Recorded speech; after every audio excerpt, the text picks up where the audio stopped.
Bonjour les starters, toujours le mag à la maison. Aujourd'hui il fait un petit peu moins beau mais ça va quand même, ce matin il y avait du soleil. Je vous ai préparé en ce début d'après-midi un petit reportage sur le langage universel.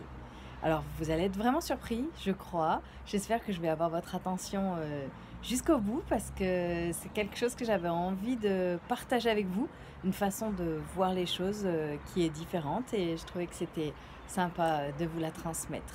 Avant ça, on va quand même mettre nos coups de bombe sur la porte du cabanon, c'est important. La dernière fois qu'on l'a fait, c'était mardi, je crois. Oui, c'est ça, donc il reste mercredi, jeudi et aujourd'hui vendredi. Donc je vais mettre 3 coups de bombe parce que 3 jours de plus à la maison, c'est pas rien, ça compte et il faut rester fort, continuer à le faire. C'est maintenant que c'est vraiment important et on est tous ensemble par la pensée, même si on peut pas se voir physiquement. Moi, je pense à vous tous les jours. J'espère trouver à chaque fois des nouvelles idées pour capter votre attention, pour atteindre vos esprits et que vous disiez ah ouais, j'avais pas pensé à ça. Voilà, ça ce serait ma victoire à moi supplémentaire à celle de rester chez moi. C'est parti pour les coups de bombe et ensuite petite démonstration du langage universel, ce que moi j'appelle comme ça, et vous me direz si ça vous a interpellé ou pas. Je vous embrasse, je vous souhaite un bon week-end d'avance et à la semaine prochaine, mardi, comme d'habitude. À bientôt.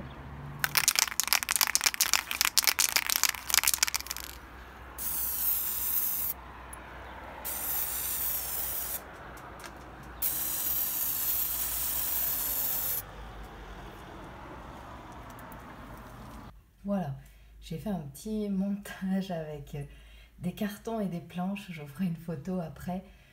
Mais voici le début de ma réflexion, la démonstration de ce que je voulais partager avec vous.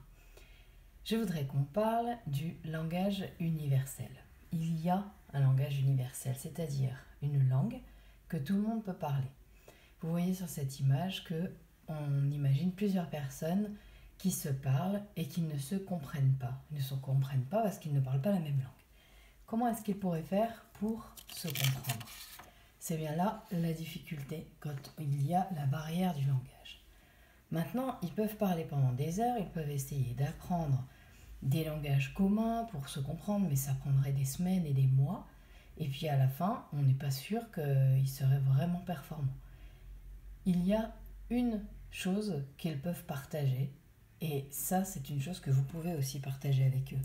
Si l'un d'entre eux écrit tout simplement sur une feuille ça, ils sauront tous répondre. Vous savez répondre aussi. Est-ce que vous aviez déjà pensé à ça? Maintenant, pourquoi est-ce que tout le monde sait répondre à 2 plus 2 égale 4? Parce que les maths, c'est le langage universel. Avant même qu'on puisse se parler, on peut se comprendre et on peut surtout vivre ensemble. Vous allez me dire, mais Madame André, comment ça on peut vivre ensemble avec des maths? Eh bien si, parce qu'en réalité, depuis que le monde est monde, les gens vivent, se nourrissent, s'abritent grâce aux maths. J'exagère un petit peu, mais vous allez comprendre. Si aujourd'hui, je veux acheter un steak, qu'est-ce qu'il me faut? Il faut que je descende au magasin en chercher un. Je vais aller chercher 3 euros et je vais payer avec cet argent. Et je vais repartir avec mon steak. Sa valeur, c'est à peu près 3 euros par exemple. Ça, c'est notre vie de tous les jours. Je ne vous apprends rien, mais sur cette action banale, j'ai 2 questions vraiment importantes. Pourquoi vous avez acheté ce steak 3 euros? Est-ce que vous l'auriez acheté s'il coûtait 5 euros?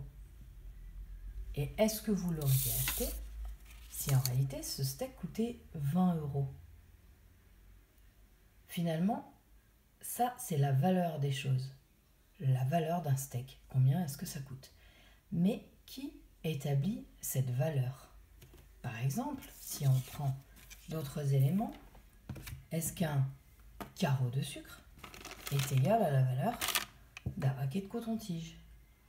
Si on continue dans notre réflexion de la valeur des choses, est-ce qu'un paquet de biscuits est égal à un paquet paquet de chewing-gum en valeur, est-ce que c'est le même prix? La réponse en réalité n'est pas si simple. Ça dépend de ce que les personnes souhaitent et sont prêtes à troquer. Quelqu'un pour qui les petits biscuits d'apéro c'est vraiment très important, peut-être qu'il l'achèterait même 2 paquets de chewing-gum parce qu'il le voudrait absolument. Et quelqu'un qui voudrait absolument un chewing-gum, est-ce qu'il l'achèterait juste un paquet de biscuits ou est-ce qu'il achèterait même avec un paquet de biscuits secs comme ça, un sucré, un salé, parce que vraiment il veut absolument les chewing-gums?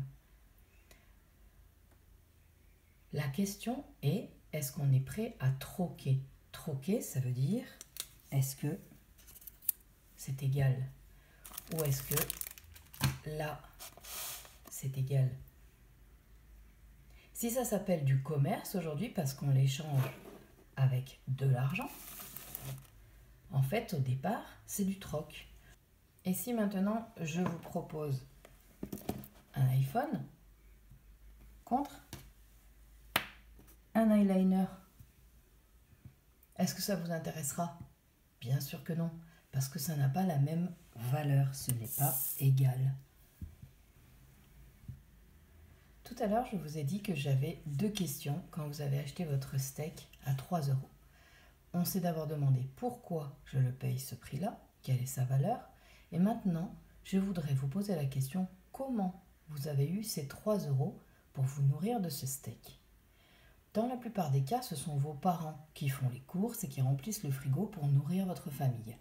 Lorsqu'ils travaillent, ils reçoivent en échange un salaire, un troc en fait de leur temps à faire quelque chose pour un patron contre une valeur d'argent. C'est le modèle de notre société. Dans d'autres pays du monde, les échanges se font avec des valeurs différentes. Par exemple, il est possible que quelqu'un souhaite acquérir un troupeau de vaches contre une cabane quelque part au bout de l'Afrique ou peut-être en Patagonie, au Chili, en Argentine. S'ils se mettent d'accord, si ça leur convient, à l'acheteur et au vendeur, ça peut être égal. Maintenant, si on imagine une autre partie du monde, est-ce que quelqu'un qui serait capable de faire des super igloos aujourd'hui ou même à l'époque pourrait prêter sa connaissance et vendre sa connaissance contre une barque pour pêcher par exemple dans l'Arctique, chez les Inuits, chez les gens qui habitent dans le froid. Là, on a une compétence contre un objet. Et les deux sont utiles. Utiles à se protéger pour avoir chaud, pour pouvoir vivre, et l'autre à aller pêcher pour se nourrir. Alors, quelle est la chute, finalement, de tout cet exposé pour vous faire la démonstration que les maths, tout simplement, à quoi ça sert? Les maths, c'est la vie. Et que si vous savez compter, ça veut dire que sur la terre des hommes, au milieu de vos congénères, vous savez exister. Et ça, c'est très important. Une fois qu'on a compris ça, on se rend compte que oui, les maths, des fois, c'est compliqué. Oui, c'est très abstrait. Mais finalement, c'est juste une matière absolument essentielle pour pouvoir se débrouiller. Parce que si on ne sait pas compter, effectivement, on pourrait acheter un iPhone à la valeur d'un paquet de chewing-gum. Et puis, ça ne vous arrivera pas. Parce que vous savez finalement déjà compter, évidemment. Voilà, c'était un big up aux maths et à Madame Eugène, Madame Sucre, et à tous les profs de maths pour qui c'est sûrement pas facile d'enseigner cette matière, alors qu'en fait, elle est vraiment importante. Voilà, les petits loups, les maths, c'est la vie.